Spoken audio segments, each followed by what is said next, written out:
السلام علیکم، میرا نام ہے ذیشان عثمانی۔ آج ہم جس ٹاپک پہ بات کریں گے وہ ہے رب سب کچھ ہے۔ بڑی شدت سے اس بات کا احساس ہوا اس پاکستان کے ٹرپ کے اوپر کہ ہم نے اللہ سبحانہ و تعالیٰ کو، رب ذوالجلال والاکرام کو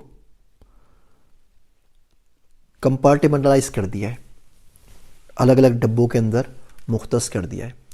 ہم بولتے ہیں رب جنت کا ہے، ہمیں جنت دے سکتا ہے۔ رب جہنم کا ہے، ہمیں جہنم میں پھینک سکتا ہے۔ رب ہمیں زندگی دے سکتا ہے، موت دے سکتا ہے، اور بس اس کے علاوہ رب کا عمل دخل ہماری زندگی میں کہیں پر بھی نہیں ہے۔ ہم مسلمان ہیں، مسلمان قوم ہیں، لیکن بڑا مشکل ہو جاتا ہے چلتے پھرتے ہوئے اسلام کو کہیں دیکھنا، بڑی مشکل سے نظر آتا ہے۔ رشتہ داریوں میں رب نہیں ہوتا، پیسہ کمانے میں کہیں بھی رب نہیں ہے، بس کسی طرح پیسہ آ جائے، کہیں سے بھی آئے۔ تو کوشش کیا کریں کہ اپنی زندگی میں جو ڈیسیشن ہے اس میں رب شامل ہو۔ ہماری کمپنیز کے سی او ہوتے ہیں تو میں عموماً کہتا ہوں کہ اپنے پیچھے فریم کے اوپر نا اللہ لکھ کے پوسٹر لگا لیا کرو، بینر لگا لیا کرو، تصویر لگا لیا کرو، اور کوئی آپ سے پوچھے کہ آپ تو سی او ہیں، آپ تو کمپنی کے کرتا دھرتا ہیں، مالک ہیں، آپ کس کو رپورٹ کرتے ہیں؟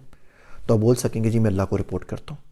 میرے نیچے بھلے 200 بندے ہیں، 2000 بندے ہیں، 4000 بندے ہیں، لیکن جب میں رات کو سوتا ہوں تو کوشش کرتا ہوں کوئی ایسا کام نہ کروں کہ اللہ کے سامنے شرمندہ ہوں۔ جب میں نماز پہ جاؤں تو خجالت نہ ہو کسی چیز کی۔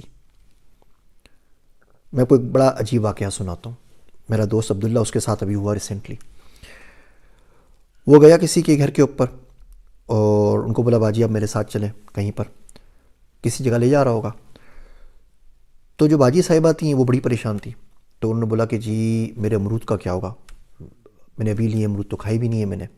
اس سے بولا آپ چھوڑ دیجئے، آپ پرندوں کو کھلا دیجئے، باہر پھینک دیجئے، جانور کھا لیں گے۔ کہہ رہے نہیں نہیں۔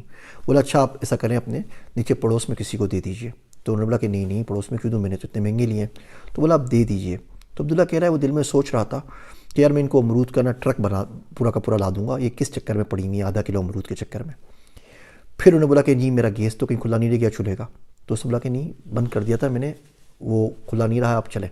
کہ نہیں مجھے واپس چیک کرنا ہے۔ پھر گئیں، پھر واپس آئیں، پھر انہوں نے چیک کیا۔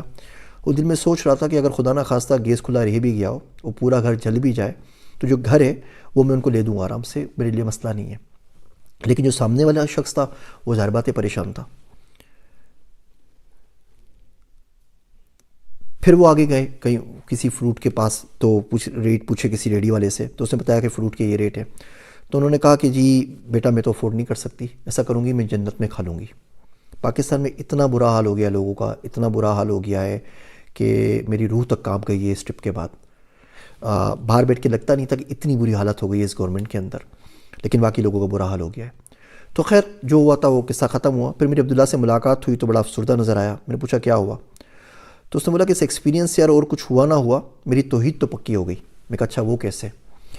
تو کہنے لگا کہ جن کے پاس میں گیا تھا ان کی مالی حیثیت کہہ لیں یا کچھ بھی دنیاوی حیثیت کہہ لیں، اس میں اور میری حیثیت کے اندر بہت بڑا گیپ تھا۔ تو ان کے پرابلمس مجھے سمجھ میں ہی نہیں آ رہے تھے، وہ پرابلمس بتا رہی تھیں، میں ہنس رہا تھا۔ وہ چیزوں کے لیے پریشان ہو رہی تھی، وہ مجھے غصہ آ رہا تھا کہ کن چیزوں کے پیچھے پریشان ہو رہی ہے، ان کی تو کوئی اوقات ہی نہیں ہے، ویلیو ہی نہیں ہے۔ تو کہنے لگا کہ اللہ سبحانہ و تعالیٰ بھی جب ہمیں روتا پٹتا ہوا دیکھتا ہوگا اس دنیا کے لیے، تو شاید قدرت بھی اسی طرح مسکراتی ہو، شاید قدرت کو بھی ایسے غصہ آتا ہے کہ میرے بندے، میرے پیارے، میرے لال کس چیز کے پیچھے پڑ گیا؟ یہ چھوٹا سا گھر ہے، میں اتنا بڑا گھر جنت میں دوں گا تو میرے پاس آ، اس پوری دنیا سے بڑا ہوگا، تو چھوڑ دے اس چکر کو، فکر نہ کر۔ چولہا جلتا رہ جائے گا، فکر نہ کر۔ گھر جل جائے گا، آگ لگ جائے پوری دنیا کو، میں جو چیزیں دوں گا نا وہ اس سے 1000 گنا بڑی ہوگی، تو میرے پاس آ جا۔ اس رزق کے پیچھے، پھل کے پیچھے کر رہا ہے، چھوڑ دے میرے بندے، میرے پاس آ، تیرے لیے میں نے وہ باغات بنائے، اس میں وہ پھل اور میوے ہیں جو تو نے کبھی دیکھے بھی نہیں، کبھی سنے بھی نہیں، کسی زبان نے چکھا بھی نہیں۔ کس عورت کے پیچھے بھاگ رہا ہے؟ میرے بندے میری بات سن لے، میری طرف آ جا، میں تجھے بہت ساری حوریں دوں گا۔ کس چکر میں، کس کام میں خوار ہو گیا ہے، کس چیز میں اپنے کو تھکا دیا ہے؟